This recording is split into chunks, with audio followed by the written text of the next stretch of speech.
Chris, this is not a wedding rehearsal, okay? Come on. Sound guy, man. It's a fucking sound guy. You don't have that much time. What the fuck, man? What the hell's wrong with this fucking place? Hey, fuck you, man. This is my favorite song. Fuck you.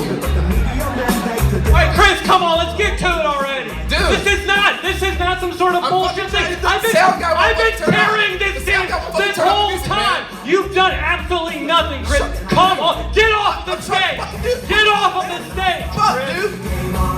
Let this be a lesson to you all, okay? If you want anyone to take you seriously, you gotta command respect, okay? In business, in innovation conversations. Oh, Chris, come back on stage. You got 1 minute left. Don't fuck this up for me. Come back, Chris. Come on.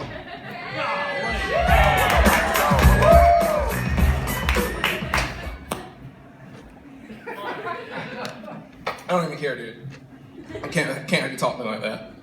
All right, guys, I want to talk to you guys. I want to talk to everybody about something that everyone in this room needs and could use more of. It's kind of a paradox because everybody wants it, everybody needs it. Everyone even wants to give out as much as possible. It's a very simple and basic thing, and it fuels the confidence that we need to function. And it's just called acceptance. For those of us that are new here, most of us don't truly have it. I didn't have it when I came here 8 years ago. Nobody knew me from Adam. So I'm seeing a lot of new faces in here, and I kind of wanted to take a poll where if you've been in Birmingham for more than 1 year, raise your hand. All right. Let's keep those hands up for people that have been here for 3 years or more. Okay. More than I was about to say. I've seen a lot of new faces. Let's go 5 years. Let's go 7 years. 8, that's me. 10 years, who's been here for more than 10 years? Damn. 14 years. 14 and a half. All right, come on. 15 years. 17 years, who's been here for 17 years or more? All right, I'm gonna make a big jump. 21 3/4 years. Who's been here for 21 3/4? All right, this corner is just taking over. Guys, keep your attention over there. These people are winning this contest. 30 years. Who's been here for 30 years? Wise guy. All right. 37.18. Wow. 41 years. Just shy of the answer to life, the universe, and everything. We got 2 finalists here. 50 years. All right, we have a winner. Congratulations. Woo!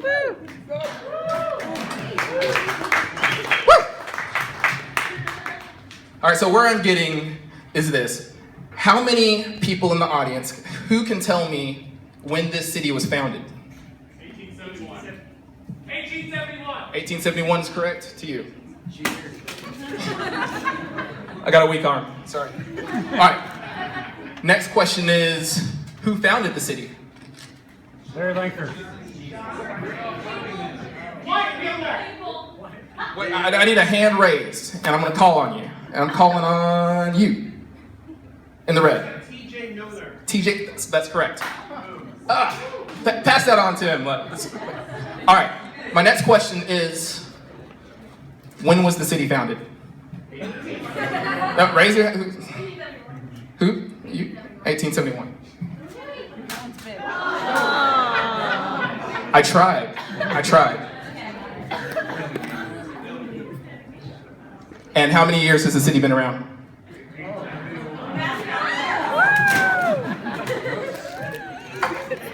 Now you see where I'm getting at, is every last one of you who answered, all of you were entirely wrong. But because of PC liberal culture and millenniums, I had to give you all participation trophies, even though you were dead wrong about the history of Birmingham. Now, what I've started in this town is a magazine that sets the record straight. And if people are accepting the lies and fake news that they've been fed, then they're not accepting the real you. We're establishing ourselves on reality here. So a few years ago, I started a magazine called A Boot Town. It's about to come up. Yeah. I started a magazine called A Boot Town, which lets people gaze into the real Birmingham and share the stuff that matters. Real stuff so that people who've been here for 2 years or for 20 years plus all have an equal playing field, same footing, everybody has the same value, they know what's going on, they know where to go for that one thing that I began with, acceptance. So what we did in our first issue is we started by utterly demolishing the fake history of Birmingham that you've all clearly been fed. And we laid down an alternative history in our real first issue, and here it is.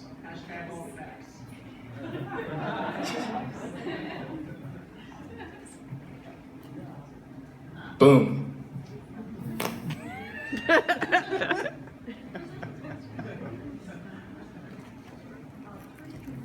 Presenting a boot town, the alternative history, the alternative facts. And I've heard a lot of complaints about fake news and alternative facts and all that, but this alternative is to lies. So this is the alternative to the fake news that you've been fed. So Birmingham was founded in 1871. That's the correct answer. 1871 was the correct answer by Ellerton Land Company. And what they did was they bought parcels of land and sold them out to various industries. They were involved in land ownership, cotton, agriculture, all kinds of different industries. And the effort was so successful that within 30 years, this is around 1904, Birmingham had sprouted up so fast. There's, first of all, nothing, 3 parcels of land sold, and now an entire city with booming industry has sprouted up. They called it the Magic City. And what that attracted, not only industry, but also heavily involved in architecture, arts, culture, and we're actually sitting in an asset of that culture right now. So who knows what where this quote came from? Saturn. So we're sitting, yeah, you see it in the bathrooms, but this is actually a piece of Birmingham history because in the early 1900s, Sun Ra was he was one of the founding members of the free jazz movement. So you have these musicians, you have all these different people converging in Birmingham, and what it created was not only a great place for industry, but also for people to gather together and celebrate culture and arts. Skip over this part. We'll get to that later. Now, live long and prosper. What's that from? What does that mean? Star Wars? Star Trek? Babylon 5. No, Babes on, no. Star Trek. There was a character in Star Trek called the Vulcan. And he said, live long and prosper. We had the Vulcan before Star Trek was even a thing. So you can't talk about Birmingham without talking about the Vulcan. 1904, State Fair, it was unveiled, and it was just part of that cultural awakening we're re-experiencing right now. But in this time, there's things that are going well, but also there's some problem areas as well. So we've all heard of this guy, Jim Crow. Kind of jerk. He looks like a really nice guy. Like you can see in the picture, he's got the smile and everything like that, but turns out he was responsible for some things that caused economic divisions. One class of people was held lower than another, and really, he was kind of a jerk. Jim Crow was a big problem, so Dr. Martin Luther King Jr. was the only one who was willing to stand up to him. But the problem with standing up to a guy like Jim Crow is, yeah, Martin Luther, you can tell he's extremely alpha. He goes to the gym. He's a very powerful man. But Jim Crow had so many connections that he had him thrown in jail. But Dr. Martin Luther King Jr. was no pushover. While he was in jail, he wrote a letter to his bros. And Fred Shuttlesworth, they marched.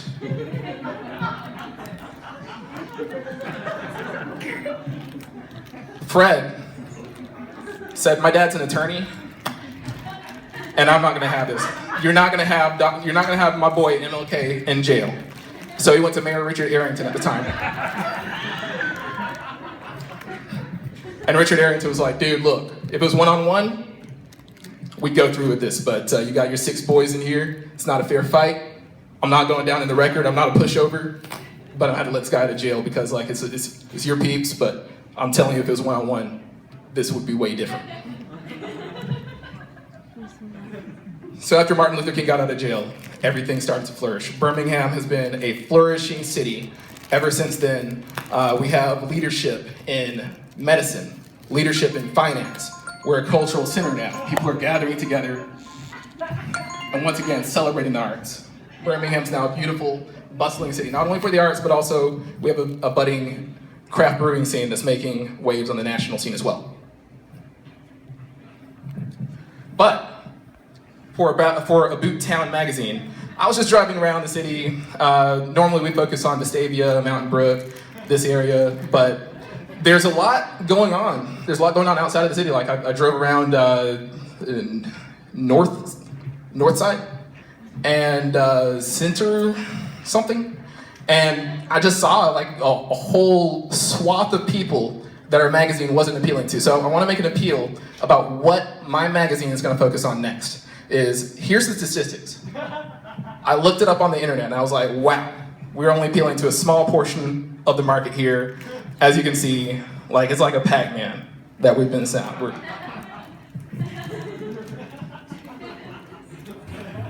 So I'm now founding About Brown magazine. We're going to sell more magazines. We're going to celebrate diversity for the other 74% of Birmingham. Thank you.